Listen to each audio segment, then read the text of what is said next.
Après un an d'impasse politique et plusieurs épreuves de force, l'Irak a enfin un président et un premier ministre. C'est l'ancien ministre Abdelatif Rachid qui a été élu nouveau président du pays par le Parlement.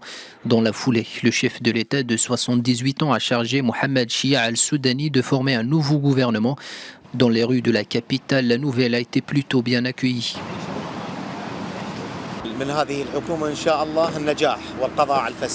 Je souhaite de la réussite au futur gouvernement. J'espère qu'il arrivera à mettre fin à la corruption et remettre le pays sur la bonne voie sur les plans sécuritaires et économiques. Le peuple irakien veut que ses conditions de vie soient vraiment améliorées. Mais si le gouvernement échoue, son sort ne sera pas différent à celui des gouvernements précédents. La désignation d'un nouveau Premier ministre est une étape nécessaire car elle intervient dans un contexte difficile. Nous espérons que l'élite politique choisira la réconciliation. Elle doit privilégier l'intérêt de l'Irak et rester au-dessus des divisions.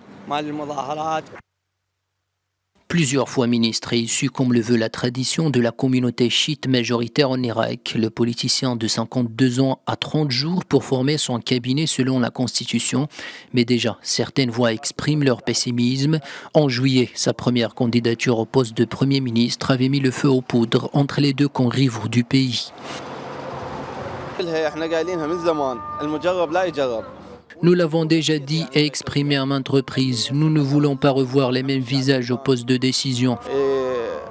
La désignation de Mohamed Shia al-Soudani, l'ancien ministre, est donc un retour à la case départ. Reste à savoir quelle sera la réaction de Muqtada Sadr qui réclamait ces derniers mois une dissolution du Parlement et des législatives anticipées. Le leader chiite a démontré ces derniers mois sa capacité à déstabiliser l'échiquier politique en mobilisant des dizaines de milliers de manifestants.